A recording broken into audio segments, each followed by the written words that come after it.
Hello friends, welcome back to my channel. ಡ್ರಾಮಾದ starting main character ಲೀನ್ ಮಿಯಾವ್ನ ನೋಡ್ತೀವಿ. ತುಂಬಾನೇ ಕೋಪದಿಂದ ಕಾರೋಡಿಸ್ತಾ, ನಾನು ಆ ಒಬ್ಬ ಹುಡುಗಿನ ದ್ವೇಷ ಮಾಡ್ತೀನಿ, ನನಗೆ ತುಂಬಾ ಇಂಪಾರ್ಟೆಂಟ್ ಆಗಿದ್ದನ್ನ ನನ್ನಿಂದ ಕಿತ್ಕೊಂಡ್ಬಿಟ್ಟಿದ್ದಾಳೆ ಅಂತ ಹೇಳ್ತಾನೆ. ಅದೇ ಹುಡುಗಿ ಅವನ ಎದುರುಗಡೆ ನಿಂತಿರ್ತಾಳೆ. ತುಂಬಾನೇ ಸ್ಪೀಡ್ ಆಗಿ ಕಾರ್ ಓಡಿಸ್ಕೊಂಡು ಅವಳನ್ನ ಗುದ್ಬಿಡ್ಬೇಕು ಅಂತ ಬರ್ತಾನೆ. ಹಾಗಿದ್ರೆ ಆ ಹುಡುಗಿಗೆ ಕಾರ್ ಗುದ್ದಿತ್ತಾ, ಅವಳು ಡೆತ್ ಆಗುತ್ತಾ. ಸೀನ್ ಇಲ್ಲಿಗೆ ಕಟ್ ಆಗುತ್ತೆ. ಈಗ ಸ್ಟೋರಿ ಸ್ವಲ್ಪ ಹಿಂದೆ ಹೋಗುತ್ತೆ. ಕಾಲೇಜ್ನಲ್ಲಿ ಸೆರೆಮನಿ ಶುರುವಾಗಿರುತ್ತೆ. ಫ್ರೆಶರ್ ಸ್ಟೂಡೆಂಟ್ನ ಮಿಲಿಟರಿಗೆ ಜಾಯಿನ್ ಮಾಡ್ಕೋತಿರ್ತಾರೆ. ಈ ಡ್ರಾಮಾದ ಫೀಮೇಲ್ ಕ್ಯಾರೆಕ್ಟರ್ ರೂನಿ ನಿಂಗ್ನ ನೋಡ್ತೀವಿ. ಅವಳ ಬೆಸ್ಟ್ ಫ್ರೆಂಡ್ ಕ್ಯಾಟಿ ಜೊತೆ ಕೂತ್ಕೊಂಡು ಹುಡುಗರು ಬಗ್ಗೆ ಮಾತಾಡ್ತಿರ್ತಾಳೆ. ಯಾವ ಹುಡುಗ ನೋಡೋದಕ್ಕೆ ಹ್ಯಾಂಡ್ಸಮ್ ಆಗಿದ್ದಾನೆ ಅಂತ. ಆಗ ಕ್ಯಾಟಿ ಎದುರುಗಡೆ ಕೂತಿದ್ದ ವೈಟ್ ಶರ್ಟ್ ಹುಡುಗ ಸೀನಿಯರ್ ಬಗ್ಗೆ ಹೇಳ್ತಾಳೆ. ಇವನ ಹೆಸರು ಹೇಲಿನ್, ಹ್ಯಾಂಡ್ಸಮ್, ತುಂಬಾನೇ ಫೇಮಸ್, ಹಾಗೆ ಇಂಟೆಲಿಜೆಂಟ್ ಕೂಡ. ರೂನಿಂಗ್ ಅವನನ್ನ ನೋಡ್ತಾ ಹೇಳ್ತಾಳೆ, ಕೊನೆಗೂ ನಿನ್ನ ಹುಡುಕೇ ಬಿಟ್ಟೆ. ಇದ್ರ ಅರ್ಥ ರೂಲಿನ್ ಮೊದ್ಲೇ ಏಲಿನ್ ನೋಡಿರ್ತಾಳೆ. ಈಗ ಫ್ಲಾಶ್ ಬ್ಯಾಕ್ ನೋಡ್ತೀವಿ. ರೂಲಿನ್ ಒಂದ್ ದಿವಸ ವೈಲಿನ್ ತಗೊಳ್ಳೋದಿಕ್ಕೆ ಅಂತ ಬಂದಿರ್ತಾಳೆ. ಆಗ ಅವಳಿಗೆ ಗೊತ್ತಿರುವಂತ ಟ್ಯೂನನ್ನ ಬೇರೆ ಯಾರೋ ನುಡಿಸ್ತಾ ಇರೋದು ಕೇಳಿಸುತ್ತೆ. ಅಲ್ಲೇ ನಿಂತ್ಕೊಂಡು ನೋಡ್ತಾಳೆ. ಅದು ಬೇರೆ ಯಾರು ಅಲ್ಲ, ಏಲಿನ್ ಆಗಿರ್ತಾನೆ. ಅವನೇ ಆ ಟ್ಯೂನನ್ನ ನುಡಿಸ್ತಾ ಇರ್ತಾನೆ. ಅದನ್ನ ಕೇಳ್ತಿದ್ದಾಗೆ ರೂಲಿನ್ಗೆ ನೆನಪಾಗುತ್ತೆ, ನಾನು ಚಿಕ್ಕವಳಿದ್ದಾಗ ನನ್ನ ಬೆಸ್ಟ್ ಫ್ರೆಂಡ್ ಈ ಟ್ಯೂನನ್ನ ನುಡಿಸ್ತಾ ಇದ್ದ, ಇದು ಅದೇ ಟ್ಯೂನು. ನನ್ನ ಕೋಪನ ಕಡಿಮೆ ಮಾಡೋದಿಕ್ಕೆ ಅವನು ಹೇಳ್ತಾ ಇದ್ದ, ಈ ಟ್ಯೂನನ್ನ ನಾನೇ ಮಾಡಿರೋದು ಅಂತ. ರೂಲಿನ್ ಅದನ್ನೆಲ್ಲ ನೆನಪು ಮಾಡ್ಕೊಂಡು ಅವನನ್ನ ಮಾತಾಡ್ಸೋದಿಕ್ಕೆ ಅಂತ ಹೋಗ್ತಾಳೆ. ಅಷ್ಟರಲ್ಲಾಗ್ಲೇ ಅವನು ಹೊರಟೋಗಿರ್ತಾನೆ. ಅದರಿಂದ ಅವಳು ತುಂಬಾನೇ ಬೇಜಾರು ಮಾಡ್ಕೋತಾಳೆ. ಯಾಕಂದ್ರೆ ಚಿಕ್ಕ ವಯಸ್ಸಿಂದಲೂ ಹೇಲಿನ ಅವಳು ತುಂಬಾನೇ ಲೈಕ್ ಮಾಡ್ತಿರ್ತಾಳೆ. ಪ್ರೆಸೆಂಟ್ ನಲ್ಲಿ ಅವಳು ತುಂಬಾನೇ ಖುಷಿಯಾಗಿರ್ತಾಳೆ, ಕೊನೆಗೂ ಅವನನ್ನ ನೋಡ್ದೆ ಅಂತ.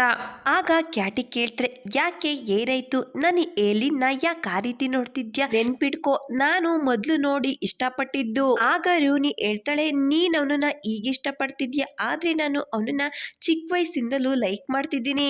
ಆಗ ಕ್ಯಾಟಿ ಅವಳ ಜೊತೆ ಜಗಳ ಮಾಡೋದಕ್ಕೆ ಶುರು ಮಾಡ್ತಾಳೆ. ಮತ್ತೊಂದ್ ಕಡೆ ಇನ್ನೊಬ್ಬ ಹುಡುಗಿನ ನೋಡ್ತೀವಿ. ಇವಳ ಹೆಸರು ಶೈನ್. ಇನ್ನು ಸ್ವಲ್ಪ ಸಮಯದಲ್ಲಿ ಸ್ಟೇಜ್ ಮೇಲೆ ಸ್ಪೀಚ್ ಕೊಡ್ಬೇಕಾಗಿರುತ್ತೆ. ಅದರಿಂದ ಅವಳು ಸ್ವಲ್ಪ ನರ್ವಸ್ ಆಗಿರ್ತಾಳೆ. ಅಲ್ಲೇ ಹೋಗ್ತಿದ್ದ ಇಬ್ರು ಹುಡುಗಿರು ಅವಳನ್ನ ನೋಡಿ ಮಾತಾಡ್ತಾರೆ. ಇವಳು ನೋಡೋದಕ್ಕೆ ಎಷ್ಟು ಪ್ರಿಟಿ ಆಗಿದ್ದಾಳೆ, ಇವಳು ಹೊಸ್ದಾಗಿ ಬಂದಿರೋ ಸ್ಟೂಡೆಂಟು, ಇವಳು ಡ್ರೆಸ್ ನೋಡು ಎಷ್ಟು ಚೆನ್ನಾಗಿದೆ, ಈ ಡ್ರೆಸ್ ತುಂಬಾನೇ ಎಕ್ಸ್ಪೆನ್ಸಿವ್, ಈ ಹುಡುಗಿ ತುಂಬಾನೇ ರಿಚ್ ಆಗಿರ್ಬೇಕು. ಆಗ ಶೈನ್ ಆ ಹುಡುಗಿರು ಡ್ರೆಸ್ ಬಗ್ಗೆ ಮಾತಾಡಿದ್ದನ್ನ ಕೇಳಿಸ್ಕೊಂಡು ಸ್ಮೈಲ್ ಮಾಡ್ತಾಳೆ. ಅಲ್ಲಿಗೆ ಸೀನಿಯರ್ ಹುಡುಗಿ ಬಂದು ಸ್ಪೀಚ್ ಕೊಡೋದಿಕ್ಕೆ ಹೇಳ್ತಾಳೆ. ಶೈನಿ ತುಂಬಾನೇ ಧೈರ್ಯವಾಗಿ ಸ್ಪೀಚ್ ಕೊಡೋದಿಕ್ಕೆ ಸ್ಟೇಜ್ ಮೇಲೆ ಬರ್ತಾಳೆ. ಮತ್ತೊಂದ್ ಕಡೆ ರೂನಿ ಕ್ಯಾಟಿ ಇಬ್ರು ಕೂಡ ಇನ್ನು ಜಗಳ ಮಾಡ್ತಿರ್ತಾರೆ, ಯಾರು ಹೇಲಿನ ಅವ್ರ ಬಾಯ್ ಫ್ರೆಂಡ್ ಮಾಡ್ಕೋತಾರೆ ಅಂತ. ಆಗ ಕ್ಯಾಟಿ ಹೇಳ್ತಾಳೆ, ಸರಿ ಬಿಡು, ಯಾರು ಫಸ್ಟ್ ಏಲಿನ್ಗೆ ಪ್ರಪೋಸ್ ಮಾಡ್ತಾರೆ ಅವ್ರಿಗೆ ಅವನು ಬಾಯ್ ಫ್ರೆಂಡ್ ಆಗ್ತಾನೆ. ರೂನಿ ಕೂಡ ಅವಳ ಮಾತಿಗೆ ಒಪ್ಕೋತಾಳೆ. ಈ ಸೆರೆಮನಿ ಮುಗಿತದಾಗೆ ನಾನು ಅವನಿಗೆ ಪ್ರಪೋಸ್ ಮಾಡ್ತೀನಿ. ಆಗ ಅವರಿಗೆ ಏಲಿನ್ ಅಲ್ಲಿಂದ ಹೋಗ್ತಿದ್ದಾನೆ ಅಂತ ಗೊತ್ತಾಗುತ್ತೆ. ರೂನಿ ಬೇಗನೆ ಎದ್ದು ಎಲ್ರ ಮುಂದೆ ಜೋರಾಗಿ ಏಲಿನ್ಗೆ ಪ್ರಪೋಸ್ ಮಾಡ್ತಾಳೆ. ಅಲೋ ಸೀನಿಯರ್ ಏಲಿನ್, ನಾನ್ ನಿಮ್ಮನ್ನ ತುಂಬಾನೇ ಇಷ್ಟಪಡ್ತೀನಿ. ಅವಳ ಮಾತು ಕೇಳಿ ಸ್ಟೇಜ್ ಅಲ್ಲಿ ಇದ್ದವರೆಲ್ಲರೂ ಕೂಡ ಸರ್ಪ್ರೈಸ್ ಆಗ್ತಾರೆ. ಎಕ್ಸ್ಪೆಷಲಿ ಏಲಿನ್, ಈ ಹುಡುಗಿ ಯಾರು ಡೈರೆಕ್ಟ್ ಆಗಿ ನನ್ಗೆ ಪ್ರಪೋಸ್ ಮಾಡ್ತಿದ್ದಾಳೆ. ಮತ್ತೊಂದ್ ಕಡೆ ಸ್ಟೇಜ್ ಮೇಲೆ ಇದ್ದ ಶೈನಿ ಸ್ಪೀಚ್ ಎಲ್ಲ ಹಾಳಾಗುತ್ತೆ. ಅಲ್ಲೇ ಇದ್ದ ಹೇಮಿಯೋ ಹೇಳ್ತಾನೆ, ಈ ಪ್ರಿನ್ಸ್ ಜೊತೆ ಕನಸು ಕಾಣೋದನ್ನ ನಿಲ್ಸ್ಬಿಡು, ಯಾಕಂದ್ರೆ ನಿನ್ ಕನಸು ಯಾವತ್ತೂ ಕೂಡ ನನ್ಸಾಗೋದಿಲ್ಲ. ಆಗ ರೂನಿ ಹಿಂದೆ ತಿರ್ಗಿ ಕೇಳ್ತಾಳೆ, ಅಷ್ಟಕ್ಕೂ ನೀನ್ ಯಾರು, ನೀನ್ ಯಾಕೆ ಮಧ್ಯದಲ್ಲಿ ಮಾತಾಡ್ತಿದ್ಯಾ. ಅದೇ ಸಮಯದಲ್ಲಿ ಹೇಲಿನ್ ಅಲ್ಲಿಂದ ಹೊರಟೋಗ್ತಾನೆ. ಆಗ ಹೇಮಿಯಾ ಹೇಳ್ತಾನೆ, ಒಂದ್ಸರಿ ಚೆನ್ನಾಗಿ ಯೋಚನೆ ಮಾಡು, ನಾನ್ ಯಾರು ಅಂತ ನಿನ್ಗೆ ನೆನಪಾಗುತ್ತೆ. ಆಗ ರೂನಿಂಗೆ ನೆನಪಾಗುತ್ತೆ, ಮೊದ್ಲೇ ರೂನಿ ಹೇಮಿಯಾವ್ನ ಮೀಟ್ ಮಾಡಿರ್ತಾಳೆ. ಏನನ್ನ ನೋಡಿ ಭಯ ಪಡ್ತಾ ಓಡ್ಕೊಂಡ್ ಬರ್ತಿರ್ತಾಳೆ. ಹೇಮಿಯಾವ್ನ ನೋಡಿ ಕೇಳ್ತಾಳೆ, ಪ್ಲೀಸ್ ನನ್ನನ್ನ ಕಾಪಾಡು. ಆಗ ಅವನು ಕೇಳ್ತಾನೆ, ಸರಿ ನಾನ್ ನಿನ್ನ ಕಾಪಾಡ್ತೀನಿ, ಮೊದ್ಲೇಳು ಏನ್ ನೋಡಿ ಭಯ ಪಡ್ತಿದ್ಯಾ ಅಂತ ಹೇಳಿ ಹೇಮಿಯಾವ್ ನೋಡ್ತಾನೆ. ಅದು ಆಂಗ್ರಿ ಡಕ್ ಆಗಿರುತ್ತೆ. ಅದನ್ನ ನೋಡಿ ಅವನು ಕೂಡ ಓಡೋದಿಕ್ಕೆ ಶುರು ಮಾಡ್ತಾನೆ, ಪ್ಲೀಸ್ ಯಾರಾದ್ರೂ ನನ್ನನ್ನ ಕಾಪಾಡಿ ಅಂತ. ಆದ್ರೆ ಅಲ್ಲಿ ಯಾರು ಕೂಡ ಇರೋದಿಲ್ಲ. ರೂನಿಂಗ್ಗೆ ಡೋರ್ ಓಪನ್ ಆಗಿರೋ ಮನೆ ಕಾಣಿಸುತ್ತೆ. ಅದ್ರೊಳಗಡೆ ಹೋಗಿ ಬಾಗ್ಲಾಕೊಂಡ್ಬಿಡ್ತಾಳೆ. ಆಗ ಹೇಮಿಯಾವ್ ಈ ರೀತಿ ಮಾಡ್ಬೇಡ ಪ್ಲೀಸ್, ನನ್ನನ್ನು ಕೂಡ ಒಳಗಡೆ ಕರ್ಕೊ ಅಂತ ಕೂಗ್ತಾನೆ. ಆದ್ರೆ ಅವಳು ಡೋರನ್ನ ಓಪನ್ ಮಾಡೋದಿಲ್ಲ. ಆಂಗ್ರಿ ಡಕ್ ಬಂದು ಚೆನ್ನಾಗಿ ಏಮಿಯೋಗೆ ಕಚ್ಬಿಡುತ್ತೆ. ಆಗ ಅವನು ಅಳ್ತಾ ಕೂಗ್ತಾ ಇರ್ತಾನೆ, ಡೋರನ್ನ ಓಪನ್ ಮಾಡು ಅಂತ.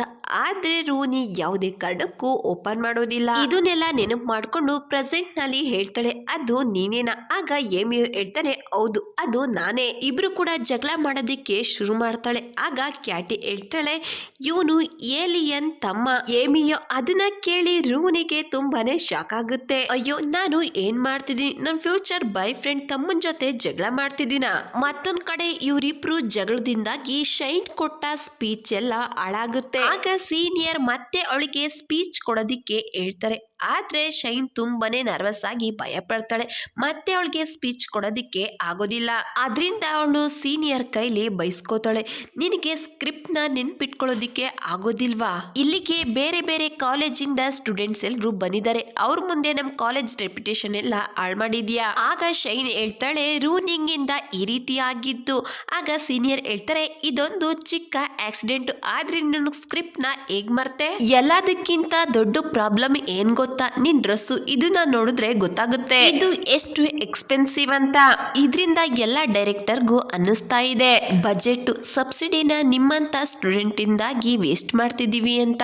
ಆಗ ಶೈನ್ ಅವಳಿಗೆ ಅರ್ಥ ಮಾಡ್ಸೋದಕ್ಕೆ ಟ್ರೈ ಮಾಡ್ತಾಳೆ, ಇದು ಎಕ್ಸ್ಪೆನ್ಸಿವ್ ಅಲ್ಲ, ಇವತ್ತು ನಮ್ಮಮ್ಮ ನನಗಾಗಿ ಇದನ್ನ ಗಿಫ್ಟ್ ಕೊಟ್ಟಿದ್ದಾರೆ, ಇದನ್ನ ಎಲ್ರಿಗೂ ತೋರಿಸ್ಬೇಕು ಅಂತ ನಾನು ಹಾಕೊಂಡ್ ಬಂದಿಲ್ಲ. ಆಗ ಸೀನಿಯರ್ ಹೇಳ್ತಾರೆ, ನೀನೊಬ್ಳು ಬಡವಿ, ನಿನ್ನತ್ರ ಇಷ್ಟು ದುಡ್ಡು ಹೇಗ್ ಬಂತು ಈ ರೀತಿ ಶೋ ಅಪ್ ಮಾಡೋದಿಕ್ಕೆ? ಅವಳು ಮಾತನ್ನ ಕೇಳ್ತಿದ್ದಾಗೆ ಅವಳಿಗೆ ತುಂಬಾನೇ ಕೋಪ ಬರುತ್ತೆ. ಯಾರೇ ಅವಳನ್ನ ಬಡವಿ ಅಂತ ಹೇಳಿದ್ರು ಕೂಡ ಅವಳ ಕೈಲಿ ಸಹಿಸ್ಕೊಳ್ಳೋದಿಕ್ಕಾಗೋದಿಲ್ಲ. ಸೀನಿಯರ್ ಮೇಲೆ ಜಗಳ ಮಾಡೋದಿಕ್ಕೆ ಶುರು ಮಾಡ್ತಾಳೆ, ಹೌದು ನಾನು ಬಡವಿ, ನೀವೇ ಹೇಳಿ ಬಡವರು ಯಾವ ರೀತಿ ಡ್ರೆಸ್ ಮಾಡ್ಕೊ ಬರ್ಬೇಕು ಅಂತ. ಇಲ್ಲ, ನಾನು ಬಡವಳು ಅನ್ನೋ ನೇಮ್ ಪ್ಲೇಟ್ ನ ಹಾಕೊಂಡು ಓಡಾಡ್ಲಾ, ಅದರಿಂದ ಎಲ್ರಿಗೂ ಗೊತ್ತಾಗುತ್ತೆ ಬಡವರು ಅವ್ರಿಗೆ ಇಷ್ಟವಾದ ಬಟ್ಟೆನ ಹಾಕೊಳ್ಳೋ ಹಾಗಿಲ್ವಾ? ಇವಳ ಮಾತಿಂದ ಸೀನಿಯರ್ಗೆ ತುಂಬಾನೇ ಕೋಪ ಬರುತ್ತೆ. ನನ್ ಜೊತೆ ಈ ರೀತಿ ಮಾತಾಡೋದಕ್ಕೆ ಹೇಗ್ ಸಾಧ್ಯ ಅಂತ ಹೇಳಿ ಟೀಚರ್ಗೆ ಕಾಲ್ ಮಾಡಿ ಬಡ ಸ್ಟೂಡೆಂಟ್ಸ್ಗೆ ಕಾಲೇಜ್ ಕಡೆಯಿಂದ ಎಲ್ಪ್ ಸಿಗ್ತಾ ಇರುತ್ತೆ. ಆ ಲಿಸ್ಟ್ ಇಂದ ಶೈನ್ ಹೆಸರನ್ನ ತೆಗ್ದಾಕೋದಿಕ್ಕೆ ಹೇಳ್ತಾಳೆ. ಸೀನಿಯರ್ ಮಾತ್ ಕೇಳಿ ಶೈನ್ಗೆ ತುಂಬಾನೇ ಬೇಜಾರಾಗುತ್ತೆ. ಆದ್ರೆ ಅವಳ ಕೈಲಿ ಏನು ಕೂಡ ಮಾಡೋದಿಕ್ಕಾಗಲ್ಲ.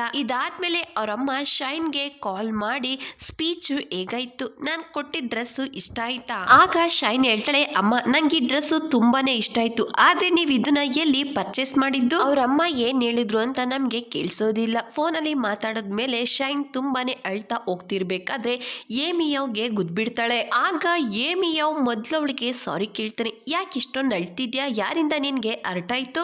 ಆದ್ರೆ ಶೈನ್ ಏನನ್ನು ಹೇಳ್ತಾಳೆ ಮೇಲ್ಗಡೆ ಎಳೋದಿಕ್ಕೆ ಅಂತ ಹೋಗ್ತಾಳೆ. ಆದ್ರೆ ಅವಳ ಕೈಲಿ ಎಳೋದಿಕ್ಕಾಗಲ್ಲ, ಯಾಕಂದ್ರೆ ಡ್ರೆಸ್ ಸಿಕ್ಕಾಕೊಂಡ್ಬಿಟ್ಟಿರ್ತದೆ. ಆಗ ಏಮಿಯೋ ಅವಳು ಹೇಳೋದಿಕ್ಕೆ ಹೆಲ್ಪ್ ಮಾಡ್ತಾನೆ. ಆ ಡ್ರೆಸ್ ನ ಹರಿದ್ಬಿಟ್ಟು ಅವಳ ಕೈಲಿ ಕೊಡ್ತಾನೆ. ಮೊದ್ಲು ಈ ಡ್ರೆಸ್ ತುಂಬಾನೇ ದೊಡ್ಡದಾಗಿ ಕಾಣಿಸ್ತಾ ಇತ್ತು, ಆದ್ರೆ ಈಗ ಪರ್ಫೆಕ್ಟ್ ಆಗಿದೆ. ಆಗ ಶೈನ್ ಬರೀ ಅವನನ್ನ ನೋಡ್ತಾ ನಿಂತಿರ್ತಾಳೆ, ಇವನು ಯಾರು ಅಂತ. ಆಗ ಏಮಿಯೋ ಹೇಳ್ತಾನೆ, ನೀನ್ ನನಗೆ ಥ್ಯಾಂಕ್ಸ್ ಹೇಳೋ ಅವಶ್ಯಕತೆ ಇಲ್ಲ, ಯಾಕಂದ್ರೆ ನನಗೆ ಬೇರೆಯವ್ರಿಗೆ ಸಹಾಯ ಮಾಡೋದು ಅಂದ್ರೆ ತುಂಬಾನೇ ಇಷ್ಟ ಅಂತ ಹೇಳಿ ಅಲ್ಲಿಂದ ಹೊರಟೋಗ್ತಾನೆ. ಶೈನ್ಗೆ ಅವನು ತುಂಬಾನೇ ಕೂಲಾಗಿ ಕಾಣಿಸ್ತಾನೆ. ಶೈನ್ಗೆ ಮೊದಲನೇ ಭೇಟಿಯಲ್ಲೇ ಏಮಿಯೋ ಇಷ್ಟ ಆಗ್ತಾನೆ. ಮತ್ತೊಂದ್ ಕಡೆ ರೂನಿಂಗ್ ಕ್ಯಾಟಿಗೆ ಫೋನ್ ಮಾಡಿ ಮಿಲಿಟರಿ ಬಸ್ ನ ಹತ್ತೋದಕ್ಕಿಂತ ಮೊದಲು ನಮ್ಗೆ ಬೇಕಾಗಿರೋ ವಸ್ತುನ ಪರ್ಚೇಸ್ ಮಾಡ್ಬೇಕು ಅಂತ ಪ್ಲಾನ್ ಮಾಡಿ ಅವಳನ್ನ ಹೊರಗಡೆ ಕಳಿಸ್ತಾಳೆ. ಖುದ್ದಾಗಿ ಏಲಿನ ಫಾಲೋ ಮಾಡ್ತಾ ಬರ್ತಾಳೆ. ಆದ್ರೆ ಕ್ಯಾಟಿಗೆ ಎಲ್ಲ ಅರ್ಥ ಆಗುತ್ತೆ. ಇವಳು ನನ್ನನ್ನ ಬೇಕು ಅಂತಲೇ ಕಳಿಸಿದಾಳೆ, ಯಾಕಂದ್ರೆ ಏಲಿಯನ್ ಇಂದ ನನ್ನನ್ನ ದೂರ ಇಡೋದಿಕ್ಕೆ ಅಂತ ಹೇಳಿ ರೂನಿನ ಕೇಳ್ತಾಳೆ, ಒಂದ್ ವಿಷಯ ಹೇಳು, ನೀನು ಏಲಿಯನ್ಗೆ ಅಷ್ಟೊಂದು ಕನೆಕ್ಟ್ ಆಗಿದ್ಯಾ? ಆಗ ರೂನಿ ಹೇಳ್ತಾಳೆ, ನನಗೆ ಏಲಿಯನ್ ಜೊತೆ ಈಗ್ಲಿಂದ ಕನೆಕ್ಷನ್ ಅಲ್ಲ, ಚಿಕ್ಕ ವಯಸ್ಸಿಂದಲೂ ಅವನ ಜೊತೆ ನನ್ಗೆ ಕನೆಕ್ಷನ್ ಇದೆ. ನಾನು ತುಂಬಾ ದಿವಸದಿಂದ ಅವನನ್ನ ಹುಡುಕ್ತಾ ಇದ್ದೆ, ಈಗ ನನಗೆ ಸಿಕ್ಕಿದ್ದಾನೆ. ಅವನ ಮಾತ್ ಕೇಳಿ ಕ್ಯಾಟಿಗೆ ತುಂಬಾನೇ ಆಶ್ಚರ್ಯ ಆಗುತ್ತೆ. ಫೋನಲ್ಲಿ ಮಾತಾಡ್ತಾ ಯಾತ್ರ ಮೇಲೆ ಕೂತ್ಕೊಂಡಿದ್ದೀನಿ ಅನ್ನೋದನ್ನ ಸಹ ನೋಡ್ತಾಳೆ. ಒಂದು ಸ್ಟ್ಯಾಚು ಮೇಲೆ ಹೋಗಿ ಕೂತ್ಕೋತಾಳೆ. ಆದ್ರೆ ಅದು ಸ್ಟ್ಯಾಚು ಆಗಿರಲ್ಲ, ಒಬ್ಬ ವ್ಯಕ್ತಿ ಆಗಿರ್ತಾನೆ. ಯಾರಾದ್ರೂ ಅವನಿಗೆ ಕಾಯಿನ್ ಕೊಟ್ರೆ ಅದನ್ನ ಸೈಲೆಂಟ್ ಆಗಿ ಇಟ್ಕೋತಿರ್ತಾನೆ. ಆ ವ್ಯಕ್ತಿನ ನೋಡಿ ಅವಳಿಗೆ ತುಂಬಾನೇ ಶಾಕ್ ಆಗುತ್ತೆ. ನೀನು ಸ್ಟ್ಯಾಚು ಅಲ್ಲ ಅಂದ್ರೆ ನನ್ಗೆ ಹೇಳ್ಬೇಕಲ್ವಾ, ನಿನ್ ತೊಡೆ ಮೇಲೆ ಕೂರಿಸ್ಕೊಳ್ಳೋದಿಕ್ಕೆ ನಿನ್ಗೆ ತುಂಬಾನೇ ಮಜಾ ಬರುತ್ತೆ ಅಂತ ಹೇಳಿ ಕೂಗಾಡ್ತಾಳೆ. ಹುಡ್ಗ ತುಂಬಾನೇ ಭಯ ಪಡ್ತಾ ಹೇಳ್ತಾನೆ, ನನ್ಗೆ ಮಾತಾಡೋದಿಕ್ಕೆ ಪರ್ಮಿಷನ್ ಇಲ್ಲ. ಆದ್ರೆ ಕ್ಯಾಟಿ ಆ ಹುಡುಗನ್ ಒಂದ್ ಮಾತನ್ನು ಕೇಳಿಸ್ಕೊಳ್ತಾಳೆ. ಆ ಹುಡುಗನ್ಗೆ ಒಡೆಯೋದಿಕ್ಕೆ ಅಂತ ಅವನಿಂದಲೇ ಓಡ್ಕೊಂಡು ಹೋಗ್ತಾಳೆ. ಮತ್ತೊಂದ್ ಕಡೆ ಏಲಿಯನ್ನ ಒಬ್ಬ ವ್ಯಕ್ತಿ ಕೇಳ್ತಾರೆ, ಬೆಳಿಗ್ಗೆ ನಿನ್ಗೆ ಪ್ರಪೋಸ್ ಮಾಡಿದ ಹುಡುಗಿ ಯಾರು ಅಂತ ನಿಜವಾಗ್ಲೂ ನಿನ್ಗೆ ಗೊತ್ತಿಲ್ವಾ? ಆಗ ಏಲಿಯನ್ ಹೇಳ್ತಾನೆ, ಖಂಡಿತ ಇಲ್ಲ, ಆ ಹುಡುಗಿ ಯಾರ ಹತ್ರನೋ ಬೆಟ್ ಕಟ್ಟಿರ್ಬೇಕು, ನನ್ಗೆ ಪ್ರಪೋಸ್ ಮಾಡ್ತೀನಿ ಎಲ್ರ ಮುಂದೆ ಅಂತ. ಆಗ ಏಲಿಯನ್ನ ಯಾರೋ ಸೈಡಿಗೆ ಎಳ್ಕೊಂಡು ಹೋಗ್ತಾರೆ. ಅದು ಬೇರೆ ಯಾರಲ್ಲ, ನಮ್ ಹೀರೋಯಿನ್ ರೂನಿ ಆಗಿರ್ತಾಳೆ. ಏಲಿಯನ್ ಮಾತ್ರ ಅವಳನ್ನ ನೋಡ್ತಾ ನಿಂತಿರ್ತಾನೆ. ಇವಳೆಷ್ಟು ಬ್ರೇವ್ ಆಗಿದ್ದಾಳೆ. ಆಗಳು ಅವನಿಗೆ ಅರ್ಥ ಮಾಡಿಸೋದಕ್ಕೆ ಟ್ರೈ ಮಾಡ್ತಾಳೆ. ನಾನು ಬೆಳಿಗ್ಗೆ ಹೇಳಿದ್ದೆಲ್ಲ ಸುಳ್ಳಲ್ಲ, ನಿಜ. ನಾನು ನಿನ್ನ ತುಂಬಾ ಇಷ್ಟಪಡ್ತಿದ್ದೀನಿ. ಆದರೆ ಏಲಿಯನ್ಗೆ ಅವಳು ಹೇಳಿದ್ದೆಲ್ಲ ಮಾತು ಕೂಡ ಸುಳ್ಳು ಅಂತ ಅನ್ಕೋತಾನೆ. ಆದರೆ ಅವಳು ಅವನನ್ನ ಬಿಡ್ತಿರಲ್ಲ. ಅದೇ ಸಮಯಕ್ಕೆ ಏಮಿಯೋ ನಮ್ಮ ಅಣ್ಣನ ಬಿಟ್ಬಿಡು ಅಂತ ಹೇಳಿ ಜೋರಾಗಿ ಕೂಗ್ತಾನೆ. ರೂನಿ ಏಲಿಯನ್ ಕೈನ ಇಟ್ಕೊಂಡು ಅಲ್ಲಿಂದ ಓಡ್ ಬರ್ತಾಳೆ. ಈಗ ನಾವು ನೋಡಬಹುದು ಇವರಿಬ್ರು ಒಂದು ಲ್ಯಾಬ್ಗೆ ಬರ್ತಾರೆ. ಆಗ ಏಲಿಯನ್ ಹೇಳ್ತಾನೆ, ನನಗೆ ನಂಬೋದಿಕ್ಕೆ ಆಗ್ತಿಲ್ಲ, ನಿನ್ನ ಮೊದಲನೇ ಸಾರಿ ನೋಡ್ತಿದ್ದಾಗೆ ನಿನ್ ಮೇಲೆ ನನಗೆ ಲವ್ ಆಯ್ತು. ಆಗ ರೂನಿ ಅವನಿಗೆ ಅರ್ಥ ಮಾಡಿಸೋದಕ್ಕೆ ಟ್ರೈ ಮಾಡ್ತಾಳೆ. ಇದು ಮೊದಲನೇ ಸಾರಿ ನಾವು ಮೀಟ್ ಮಾಡಿರಬಹುದು, ಆದ್ರೆ ನಾವು ಚಿಕ್ಕ ವಯಸ್ಸಲ್ಲಾಗ್ಲೇ ಮೀಟ್ ಮಾಡಿದ್ದು. ಅವಳ ಮಾತು ಕೇಳಿ ಏಲಿಯನ್ಗೆ ಶಾಕ್ ಆಗುತ್ತೆ. ಚಿಕ್ಕ ವಯಸ್ಸಲ್ಲಿ ಯಾವಾಗ? ಅಷ್ಟರಲ್ಲಿ ಯಾರೋ ಲ್ಯಾಬ್ ಕಡೆ ಬರೋದನ್ನ ಕೇಳಿಸ್ಕೋತಾರೆ. ಅವರಿಬ್ರಿಗೂ ತುಂಬಾನೇ ಭಯ ಆಗುತ್ತೆ. ಎಲ್ರು ಒಳಗಡೆ ಎಂಟ್ರಿ ಆಗ್ತಿದ್ದಾಗೆ ಅವರಿಬ್ರನ್ನ ನೋಡಿ ಅವರಿಗೆ ಶಾಕ್ ಆಗುತ್ತೆ. ಕೇಳ್ತಾರೆ, ನೀವಿಬ್ರು ಇಲ್ಲಿ ಏನ್ ಮಾಡ್ತಿದ್ದೀರಾ? ಏಲಿಯನ್ ಅಲ್ಲಿ ಅವ್ರ ಅಮ್ಮನ ನೋಡ್ತಿದ್ದಾಗೆ ಅವ್ರ ಅಮ್ಮನ ಹೆಸರನ್ನ ಕೂಗ್ತಾ ಕೇಳ್ತಾನೆ, ಅಮ್ಮ ನೀವು ಇಲ್ಲೇನ್ ಮಾಡ್ತಿದ್ದೀರಾ? ರೂನಿ ಕೂಡ ಅವ್ರ ಅಮ್ಮನ ನೋಡ್ತಿದ್ದಾಗೆ ಅವಳು ಕೂಡ ಅದೇ ರೀತಿ ಕೇಳ್ತಾಳೆ. ಆಗ ಏಲಿಯನ್ ಕೇಳ್ತಾನೆ, ನೀನ್ ಯಾಕೆ ನಮ್ಮಮ್ಮನ್ನ ಅಮ್ಮ ಅಂತ ಕರಿತಿದ್ಯಾ? ಆ ರೀತಿ ಕರಿಬೇಡ. ಆದ್ರೆ ರೂನಿ ಅವ್ರ ಅಮ್ಮನ್ನೇ ಮಾತಾಡ್ಸಿರ್ತಾಳೆ. ಅವರು ಫೇಮಸ್ ಪೇಂಟಿಂಗ್ ಏಷಿಯನ್ ಟೀಚರ್ ಆಗಿರ್ತಾರೆ. ಆಗ ಅವ್ರ ಅಮ್ಮ ರಿವೀಲ್ ಮಾಡ್ತಾರೆ, ರೂನಿ ನನ್ನ ಮಗಳು ಅಂತ. ಅವ್ರ ಮಾತು ಕೇಳಿ ಎಲ್ಲರೂ ಕೂಡ ಶಾಕ್ ಆಗ್ತಾರೆ. ಎಕ್ಸ್ಪೆಷಲಿ ಏಲಿನ್. ಯಾವಾಗ್ಲಿಂದಲೂ ಅವನು ಅವ್ರ ಅಮ್ಮನ ಸ್ಟೂಡೆಂಟ್ ಆಗಬೇಕು ಅಂತ ಟ್ರೈ ಮಾಡ್ತಿರ್ತಾನೆ. ರೂನಿ ತುಂಬಾನೇ ಶ್ರೀಮಂತರ ಮನೆ ಮಗಳಾಗಿರ್ತಾಳೆ. ಏಲಿಯನ್ ಕೂಡ ಶ್ರೀಮಂತರ ಮನೆ ಹುಡುಗಾಗಿರ್ತಾನೆ. ಆದ್ರೆ ರೂನಿ ಅವನಿಗಿಂತ ತುಂಬಾನೇ ರಿಚ್ ಆಗಿರ್ತಾಳೆ. ಅಲ್ಲಿಗೆ ಏಮಿಯೋ ಕೂಡ ಬಂದು ರೂನಿನ ನೋಡಿ ಅವನಿಗೆ ಖುಷಿ ಆಗುತ್ತೆ. ಕೊನೆಗೂ ಈ ಹುಡುಗಿ ಸಿಕ್ಕಾಕೊಂಡ್ಲು ಅಂತ. ಇದಾದ್ಮೇಲೆ ಹೊರ್ಗಡೆ ಸಿನ್ನ ನೋಡ್ತೀವಿ. ಏಲಿಯನ್ ಅಮ್ಮಂಗೆ ತುಂಬಾನೇ ಕೋಪ ಬಂದಿರುತ್ತೆ. ಅವರು ಕೇಳ್ತಾರೆ, ಆ ಹುಡುಗಿ ಜೊತೆ ನೀನು ಅಲ್ಲೇ ಹಾಕಿದ್ದೆ? ಆಗ ಅವನು ಎಕ್ಸ್ಪ್ಲೇನ್ ಮಾಡ್ತಾನೆ, ಅಮ್ಮ ನೀವ್ ಅನ್ಕೊಂಡಾಗೆಲ್ಲ ಏನೂ ಇಲ್ಲ. ಆಗ ಅವರು ಹೇಳ್ತಾರೆ, ನನ್ಗದೆಲ್ಲ ಗೊತ್ತಿಲ್ಲ, ನಿನ್ಗೆ ಯಾರೇ ಬೇಕಾದ್ರೂ ಟೀಚರ್ ಆಗ್ಲಿ, ಆದ್ರೆ ಆ ರೂನಿ ಅಮ್ಮ ನಿನ್ಗೆ ಟೀಚರ್ ಆಗೋದು ನನಗೆ ಇಷ್ಟ ಇಲ್ಲ. ನಿನಗೆ ಏಷ್ಯನ್ ಪೇಂಟಿಂಗ್ ಟೀಚರ್ ಬೇಕಲ್ವಾ? ನಾನು ಪ್ರಪಂಚದಲ್ಲಿ ಎಲ್ಲೇ ಇದ್ರು ಅವ್ರನ್ನ ಹುಡಿಕೊಂಡು ಕರ್ಕೊಂಡು ಬರ್ತೀನಿ. ರೂನಿಂಗ್ ಅಮ್ಮಂಗೆ ಸ್ಟೂಡೆಂಟ್ ಆಗೋದು ಮಾತ್ರ ಬೇಡ. ಆಗ ಏಲಿಯನ್ ಅವರಿಗೆ ಅರ್ಥ ಮಾಡಿಸೋದಕ್ಕೆ ಟ್ರೈ ಮಾಡ್ತಾನೆ, ಅಮ್ಮ ಏಷ್ಯನ್ ಪೇಂಟಿಂಗ್ ಟೀಚರ್ ತುಂಬಾನೇ ಕಡಿಮೆ ಇದ್ದಾರೆ, ಇದರಲ್ಲಿ ರೂನಿಂಗ್ ಅಮ್ಮ ತುಂಬಾನೇ ಎಕ್ಸ್ಪರ್ಟ್ ಇದ್ದಾರೆ. ನಾನು ಅವರೇ ನನಗೆ ಟೀಚರ್ ಆಗಬೇಕು ಅಂತ ಆಸೆ ಪಡ್ತೀನಿ. ಅವ್ರ ಅಮ್ಮಂಗೆ ತುಂಬಾನೇ ಕೋಪ ಬರುತ್ತೆ. ಆಗ ಅವರು ಹೇಳ್ತಾರೆ, ನಿನಗೆ ಅರ್ಥ ಆಗಲ್ವಾ ನಾನ್ ಯಾರನ್ನ ಜಾಸ್ತಿ ದ್ವೇಷ ಮಾಡ್ತೀನಿ ಅಂತ?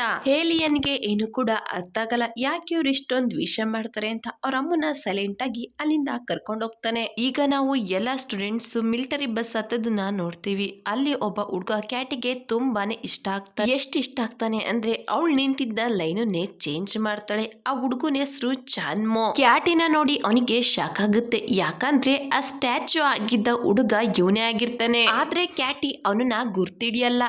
ಏಲಿನ್ ರೂನಿಂಗ್ ನ ನೋಡಿ ಅವಳ ಜೊತೆ ಮಾತಾಡ್ಬೇಕು ಅಂತ ಬರ್ತಾನೆ.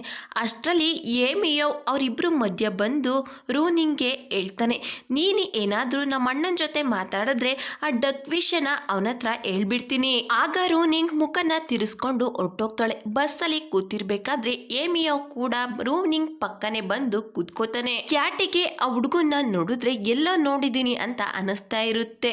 ಅವನ ಮುಖನ ನೋಡೋದಿಕ್ ಹೋದ್ರೆ ಚಾನ್ಮೋ ಅವಳಿಗೆ ಮುಖನ ತೋರಿಸ್ತಾ ಇರಲ್ಲ. ಅವನಿಗೆ ತುಂಬಾನೇ ಗಾಬರಿ ಆಗ್ತಿರುತ್ತೆ. ಕ್ಯಾಟಿ ರೂನಿಂಗ್ ಪಕ್ಕ ಕೂತ್ಕೊಳ್ಳೋದಿಕ್ಕೆ ಅಂತ ಬರ್ತಾಳೆ. ಅಲ್ಲಿ ಏಮಿಯೋ ಕೂತಿರೋದನ್ನ ನೋಡಿ ಹಿಂದೆ ಸೀಟಲ್ಲಿ ಹೋಗಿ ಕೂತ್ಕೋತಾಳೆ. ಅದನ್ನ ನೋಡಿ ರೂನಿಗೆ ಇನ್ನೂ ಕೋಪ ಬರುತ್ತೆ. ಆಗ ಏಮಿಯೋ ಹೇಳ್ತಾನೆ, ನಮ್ಮ ಅಣ್ಣನಿಂದೆ ಸುತ್ತದನ್ನ ಬಿಡು, ಅವನು ತುಂಬಾನೇ ಸೈಲೆಂಟ್ ಅಂಡ್ ಸಾಫ್ಟ್ ಕೂಡ, ಅವನು ನಿಂತರ ಬೇರೆಯವ್ರಿಗೆ ಪ್ರಾಬ್ಲಮ್ ಮಾಡಲ್ಲ. ಆಗ ರೂನಿ ಹೇಳ್ತಾಳೆ, ನಾನು ಏಲಿಯನ್ ವಿಷಯದಲ್ಲಿ ತುಂಬಾನೇ ಸೀರಿಯಸ್ ಆಗಿದ್ದೀನಿ, ಸಾರಿ ಅವತ್ತು ಡಕ್ ವಿಷಯದಲ್ಲಿ ನಿನ್ ಜೊತೆ ಆ ರೀತಿ ನಡ್ಕೊಂಡಿದ್ದಕ್ಕೆ ನಾನವತ್ತು ತುಂಬಾನೇ ಭಯ ಪಟ್ಟಿದ್ದೆ ಅಂತ ಹೇಳಿ ಅವನಿಗೆ ಚಾಕ್ಲೇಟ್ ನ ತಿನ್ನೋದಿಕ್ಕೆ ಕೊಡೋದಿಕ್ಕೆ ಹೋಗ್ತಾಳೆ. ಆದ್ರೆ ಅವನು ಇಸ್ಕೊಳ್ಳೋದಿಲ್ಲ. ಆಗ ಟೀಚರ್ ರೂನಿಂಗ್ಗೆ ಬೈತಾರೆ, ಚಾಕ್ಲೇಟ್ನೆಲ್ಲ ಬಸ್ಸಲ್ಲಿ ತಿನ್ನೋ ಹಾಗಿಲ್ಲ. ಆಗ ರೂನಿಂಗ್ ಬಚ್ಚಿಟ್ಕೊಂಡು ಚಾಕ್ಲೇಟ್ ನ ಬಾಯೊಳಗಡೆ ಹಾಕೋತಾಳೆ. ಹಾಗೆ ಏಮಿಯಾಗೂ ಕೂಡ ತಿನ್ನಿಸ್ಬಿಡ್ತಾಳೆ. ಟೀಚರ್ ಕೇಳ್ತಾರೆ, ಈಗ ನೀವೇನಾದ್ರೂ ತಿಂದ್ರಾ ಅಂತ.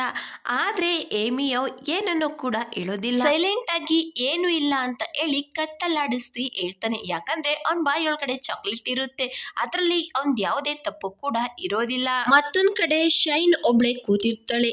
ಏಲಿನ್ ಅವಳಿಗೆ ಕುಡಿಯೋದಿಕ್ಕೆ ವಾಟರ್ ಬಾಟ್ಲು ಕೊಡ್ತಾನೆ. ಶೈನ್ ಮಾತ್ರ ಏಮಿಯೋ ಯಾವ ರೀತಿ ಅವಳಿಗೆ ಹೆಲ್ಪ್ ಮಾಡ್ದ ಅನ್ನೋದನ್ನೇ ನೆನಪು ಮಾಡ್ಕೋತಿರ್ತಾಳೆ.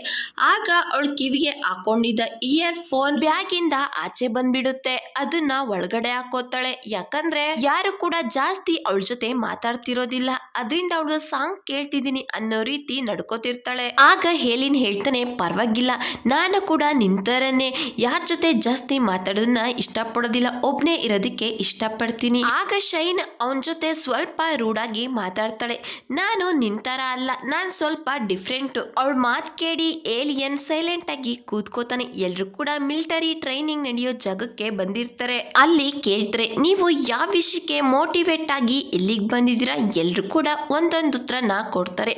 ಆಗ ರೂನಿಂಗ್ ಹೇಳ್ತಾಳೆ, ನಾನಿಲ್ಲಿಗೆ ಏಲಿಯನ್ಗಾಗಿ ಬಂದಿದ್ದೀನಿ, ಯಾಕಂದ್ರೆ ನಾನು ಅವನನ್ನ ತುಂಬಾನೇ ಇಷ್ಟಪಡ್ತೀನಿ.